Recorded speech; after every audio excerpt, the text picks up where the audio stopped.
నమస్కారం, బతుకమ్మ సమాచారానికి స్వాగతం. ప్రజా సమస్యల సత్వర పరిష్కారానికి ప్రజావాణి అని సిద్దిపేట జిల్లా అదనపు కలెక్టర్ లక్ష్మీకిరణ్ అన్నారు. సోమవారం సమీకృత జిల్లా కార్యాలయ సముదాయంలోని సమావేశ మందిరంలో ప్రజావాణి కార్యక్రమం ద్వారా ఫిర్యాదుదారుల నుంచి దరఖాస్తులు స్వీకరించారు. వారితో మాట్లాడి సమస్యలను అడిగి తెలుసుకున్నారు. బాధితులకు సత్వరమే న్యాయం చేయాలని జిల్లా అధికారులను ఆదేశించారు.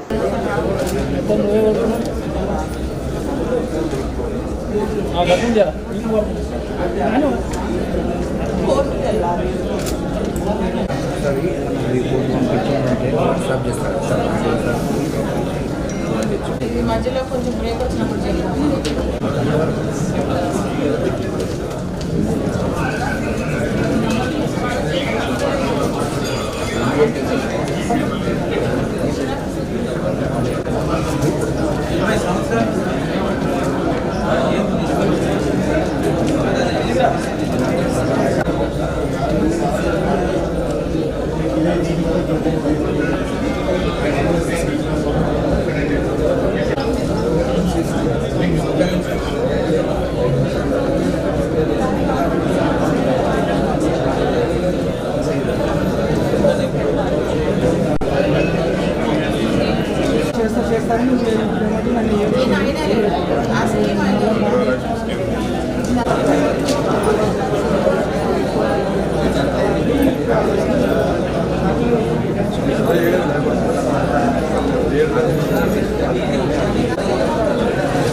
సక్సెషన్ లేదా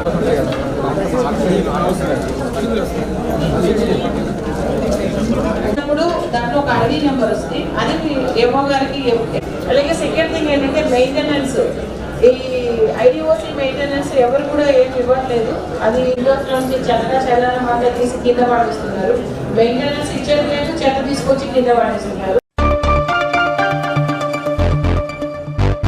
సామాజిక సేవా కార్యక్రమాలు ఎప్పుడు ముందునే కందుల సంధ్యారాణి జన్మదినాన్ని పురస్కరించుకుని టీం కేఎస్ఆర్ సభ్యులు ప్రత్యేక సేవా కార్యక్రమాన్ని నిర్వహించారు. స్థానిక ప్రభుత్వ ఆసుపత్రిలో చికిత్స పొందుతున్న రోగులకు పండ్లు మంచిగా పంపిణీ చేసి తమ సేవాభావాన్ని చాటుకున్నారు. కార్యక్రమంలో జకుల పద్మ, ప్రవీణ్, సరిత రాజయ్య, జక్కన బాలు, సీరార్పు కళ్యాణ్ యాదవ్, ఆర్రోజు వంశీ, మీస వికాస్, అపర్ణ, తిరుమల తదితరులు పాల్గొన్నారు.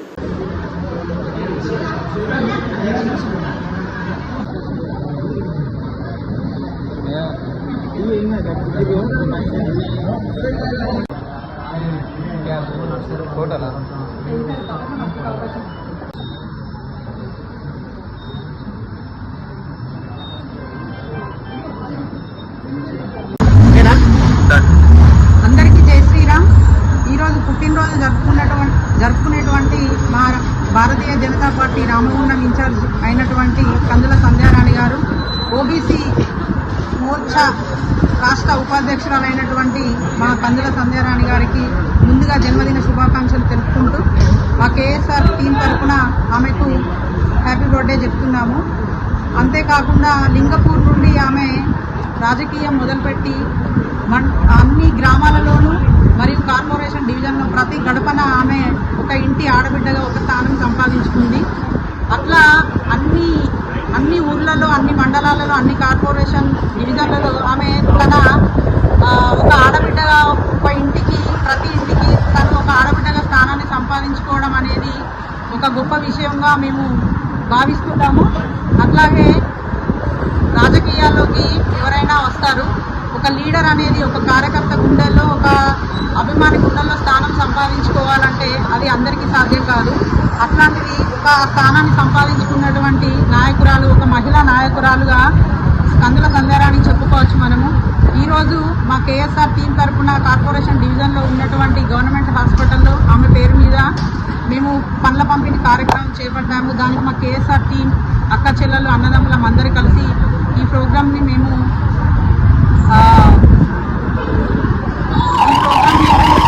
చేశాము. అందరం పాల్పంచుకున్నాము. అట్లా ఇలాంటి పుట్టినరోజులు ఇంకెన్నో జరుపుకోవాలని మా టీం అందరి తరఫున నూరేళ్ళు నిండు నూరేళ్ళు ఆయుర ఆరోగ్యాలతో ఉండాలని కోరుకుంటూ ఈ రామగుండం గడ్డ మీద భారతీయ జనతా పార్టీ జెండాని ఎమ్మెల్యే ఎగరవేయాలని కోరుకుంటూ ధన్యవాదాలు.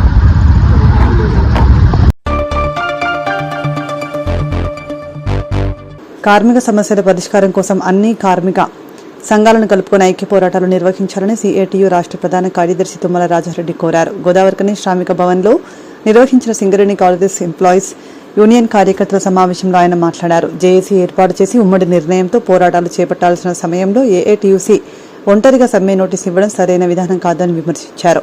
గతంలో జరిగిన విజయవంతమైన సమ్మెలన్నీ కార్మిక సంఘాల ఐక్యతతోనే జరిగాయని గుర్తు చేశారు. కార్మికుల సమస్యల పరిష్కారంపై చిత్తశుద్ధి ఉంటే అన్ని సంఘాలను కలుపుకొని ఐక్య పోరాటాలకు పిలుపునివ్వాలని డిమాండ్ చేశారు. కార్యక్రమంలో వంగల శివరామరెడ్డి, మెండి శ్రీనివాస్, ఆరేపల్లి రాజమౌళి, ఆనబైన శంకర్, జె జనార్దన్ రెడ్డి, కొమ్మ రమేష్ తదితరులు పాల్గొన్నారు. జేఏసీ సమావేశం ఐఎన్టీసీ ఆఫీస్లో జరిగింది. దాంట్లో మే 8వ తారీఖు నాడు సింగరేణి సమస్యల మీద యాజమాన్య ప్రభుత్వానికి వ్యతిరేకంగా అన్ని కార్మికులు కలిసి సమ్మె నోటీసు వాళ్ళు నిర్ణయం చేసినాయి. దాన్ని ఐఎన్టీసీ కోరిక మేరకి 4 రోజులు పోస్ట్పోన్ చేద్దాం అనుకున్నప్పుడు ప్రభుత్వంతో మాట్లాడతామని చెప్పిన ఐఎన్టీసీ మాట్లాడిందో లేదో కనీసం ప్రెస్ మీట్ చెప్పలేదు. దాని సందర్భంలో ఏఐటీసీ కూడా చైర్మన్, మేయర్, డైరెక్టర్ పాత్రతో కూర్చున్నారు. ఒప్పందాలు అయిపోయినాయి, 10 నెలలు అమలవుతాయి, సమ్మె అవసరం లేదని చెప్పాను. 2 సంఘాలు కూడా ప్రభుత్వ యాజమాన్యంతో మాట్లాడి సమస్యల పరిష్కారం అనేది సర్కులు వస్తుందని చెప్పారు. అది ఇప్పటివరకు కార్యరూపాన్ని తాల్చలేదు. అది వట్టి అబద్ధం అని తేలిపోయింది. మళ్ళీ ఏఐటీసీ ధర్నా కార్యక్రమాలు మొదలుపెట్టింది. ధర్నాలు కంప్లీట్ అయిపోయిన తర్వాత మళ్ళీ ఇప్పుడు అన్ఎక్స్పెక్టెడ్గా ఐక్య ఉద్యమాలు చెప్తున్న ఏఐటీసీ వెంటనే ఎవరికి చెప్పకుండా పోయి సమ్మె నోటీసు వెంటనే ఇచ్చారు. దీని మర్మం ఏంటిదని మేము ఏఐటీసీని అడుగుతున్నాం. ఐఎన్టీసీ ఏమో నోరు మెదపది, ఏఐటీసీ ఏమో ఐక్య ఉద్యమాలకు భంగం కలిగిస్తూ ఒంటరి పోటలకు సిద్ధమైంది. ఇది ఎవరిని మోసం చేయడానికి కోసం అని చెప్పి సిఐటు ఏఐటీసీ ఐఎన్టీసీని ప్రశ్నిస్తూ ఉన్నాం.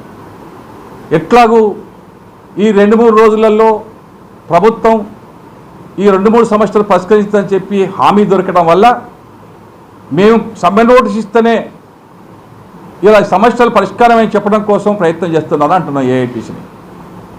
ఇవాళ బట్టి విక్రమార్క గారి ఆధ్వర్యంలో కోల్బెల్ట్ ఎమ్మెల్యేలు, అట్లాగే చైర్మన్, మేయర్, డైరెక్టర్లు సింగరేణి సమస్యలు చర్చించాలని ఎప్పుడో నిర్ణయించారు. ఆ నిర్ణయం మేరకు వాళ్ళు కూర్చుంటున్నారు. కూర్చునే దాంట్లో ప్రభుత్వం తరఫున వెంటనే మెడికల్ బోర్డు ఏర్పాటు చేస్తాం, అట్లాగే ఏవైతే డిపెండెంట్ ఎంప్లాయ్మెంట్ ఎంక్వైరీ పూర్తయిపోయి ఉద్యోగాలు ఇచ్చి వాళ్ళు వెంటనే 400 చిల్లర మంది ఉన్నారు, వాళ్ళందరికీ అపాయింట్మెంట్ ఆర్డర్స్ ఇస్తామని ప్రభుత్వం నిర్ణయం చేసుకుంది, ప్రకటించాల్సిన అవసరం ఉంది. ఈ 2 సమస్యలు ప్రభుత్వం పరిష్కరించుతామని చెప్పి ఆల్రెడీ పేపర్లలో అక్కడెక్కడ చూస్తూ ఉన్నాం. అంటే సమ్మె నోటీస్ ఇస్తేనే ఈ 2 ఇచ్చిన చెప్పడం కోసం ప్రయత్నం చేస్తున్నారా?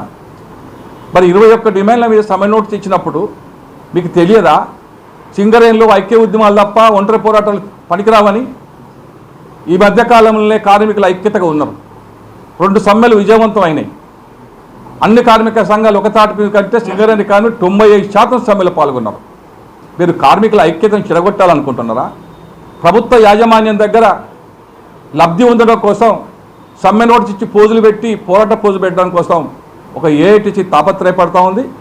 అందుకే ఇట్లాంటి విధానాలన్నీ విడనాడి ఐక్య పోరాటాలకు సిద్ధంగా అని చెప్పి సిఐటి విజ్ఞప్తి చేస్తూనే సింగరేణి కాలేజ్ ఎంప్లాయీస్ సిఐటి కూడా ఎప్పుడు సమ్మెలకు వెనుకాడే ప్రసక్తి లేదు.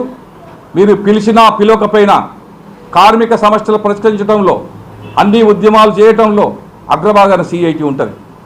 అందులోనే భాగంగా సింగరేణి కాలేజ్ ఎంప్లాయీస్ని కూడా త్వరలో 13, 14 తారీఖులలో ఇక్కడ కోల్ ఇండియా సమావేశాలు జరుగుతున్నాయి. రాష్ట్ర కమిటీ మొత్తం కూడా గోదావరి కనిలో కూర్చుండబోతున్నాం. దాంట్లో నిర్ణయం తీసుకుంటాం.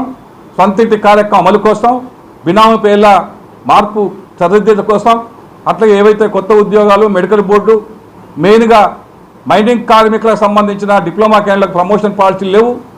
అట్లాగే 54-56 వేల కోట్ల రూపాయలు రాష్ట్ర ప్రభుత్వం తెచ్చే డబ్బులు వెంటనే రాష్ట్ర ప్రభుత్వం చెల్లించాలని, కొత్త బాయిలు తీసుకురావాలని ఒక 10-15 డిమాండ్లు సింగరేణి కాలేజ్ ఎంప్లాయీస్ కూడా సిద్ధం చేసింది.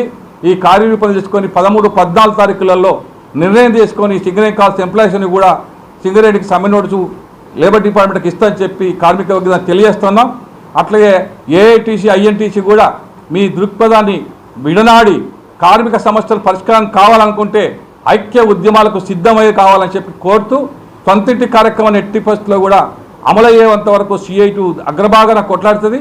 దాని కార్మిక వర్గం అంతా కూడా గమనించాలని చెప్పి సింగరేణి కాల్స్ ఎంప్లాయీస్గా కార్మిక వర్గానికి విజ్ఞప్తి చేస్తాం. శారద నగర్ రెడ్డి ఫంక్షన్ హాల్లో all India coal worker federation working committee సమావేశాలు జరుగుతూ ఉన్నాయి. ఈ సమావేశాలకు సంబంధించి భారతదేశంలోని బొగ్గు పరిశ్రమలు అటు కలకత్తా కావచ్చు, బెంగాల్, మహారాష్ట్ర, జార్ఖండ్ తదితర అన్ని బొగ్గు సంస్థల నుంచి కూడా వర్కింగ్ కమిటీ సభ్యులు హాజరవుతూ ఉన్నారు. అంతేకాకుండా JBCCI మెంబర్లు 6 కూడా JBCCI మెంబర్లు ఇక్కడికి రాబోతూ ఉన్నారు. మొన్న 5వ తారీఖు నాడు JCC సమావేశం కోలకత్తాలో జరిగింది. ఆ సమావేశంలో జరిగిన నిర్ణయాలు, యాజమాన్యం, ప్రభుత్వ విధానాలు అన్నింటిని కూడా ఈ 2 రోజుల వర్కింగ్ కమిటీ సమావేశంలో చర్చించబోతూ ఉన్నాం. అలాగే ప్రధానంగా 12వ వేతన ఒప్పందం మనకు 7వ నెల నుంచి రావాల్సి ఉంది. దానికి సంబంధించి కూడా కోల్ ఇండియా యాజమాన్యం ఆ ఒప్పందం గురించి మాట్లాడకుండా JBCCI కమిటీ వేయకుండా ఇప్పుడు ఏదైతే కేంద్ర ప్రభుత్వం ప్రవేశపెట్టిందో 4 లేబర్ కోడ్స్ అమలు చేద్దామని చెప్పి నిర్ణయం తీసుకుంటా ఉన్నది. దాన్ని కూడా మొన్న జరిగిన సమావేశంలో BMSతో సహా లేబర్ కోడ్స్ కోలు పరిశ్రమలో ఇంప్లిమెంటేషన్ చేయాలని చెప్పి అక్కడ వాదించారు.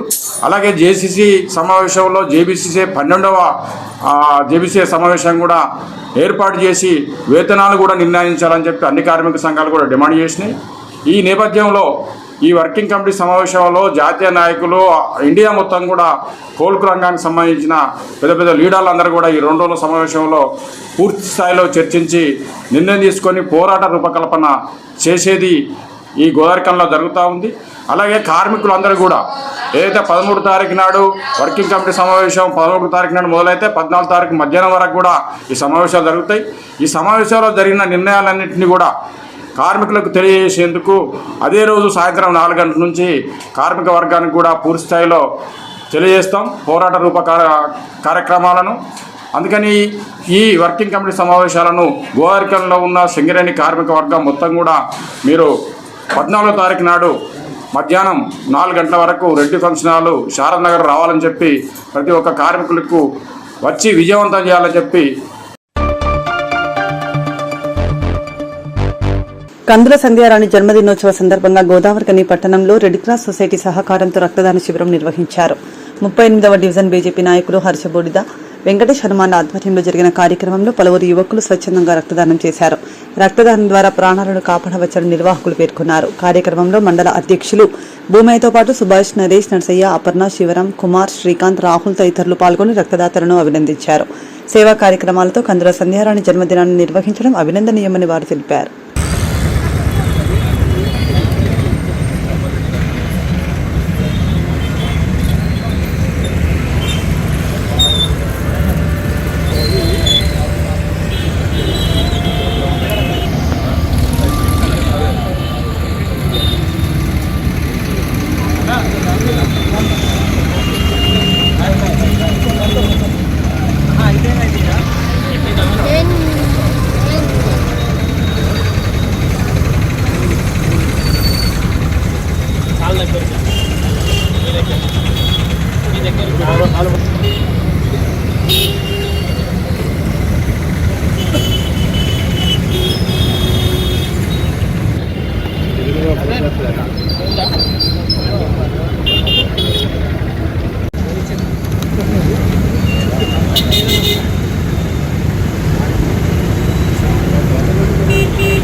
భారతీయ జనతా పార్టీ నాయకులు కందుల సంధ్యారాణి గారి జన్మదినాన్ని పురస్కరించుకొని ఈరోజు గోదావరికని ప్రధాన చౌరస్తాలో రెడ్ క్రాస్ సొసైటీ వారి సహకారంతో బ్లడ్ డొనేషన్ క్యాంప్ నిర్వహించడం జరుగుతుంది. సంజయ్ రాణి గారి జన్మదినాన్ని ఈరోజు మేము సేవా దినోత్సవంగా యువత అందరం కూడా భావిస్తూ ఇలాంటి కార్యక్రమాలు మనెన్నో చేసి సంజయక్క గారిని ఒక స్ఫూర్తిదాయకంగా ఎక్కడైతే ఆపద ఉంటుందో అక్కడ సంజయక్క గారు ఎప్పటికీ ఉంటారు. నిరంతరం ప్రజల కోసం కృషి చేస్తూ ప్రజల బాధలని ప్రజల హక్కుల కోసం పోరాడే సంజయ్ రాణి గారి జన్మదినాన్ని ఈ విధంగా జరుపుకోవడం చాలా సంతోషంగా ఉంది. ఇలాంటి పుట్టినరోజులు మరెన్నో జరుపుకోవాలని ఆశిస్తూ భవిష్యత్తులో మరిన్ని ఉన్నత స్థాయిలో ఉండాలని నేను కోరుకుంటున్నాను. కాంగ్రెస్ అభ్యర్థి బీజేపీ అలాగే రాష్ట్ర ఓబీసీ మోర్చా ఉపాధ్యక్షురాలు కందుల సంధ్యారాణి గారి జన్మదినాన్ని పురస్కరించుకొని తమ్ముడు హర్ష కంటే డివిజన్ కాంగ్రెస్ అభ్యర్థి కార్పొరేటర్ ఈరోజు ఇక్కడ సౌరస్థలో రక్తదానస్కరం నిర్వహించడం జరిగింది. దానికి ఎంతో సంతోషంగా మేము భావిస్తున్నాము.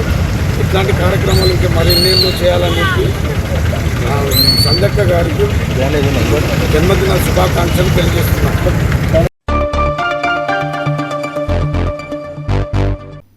ఇంతటితో వార్తలు సమాప్తం. నమస్కారం.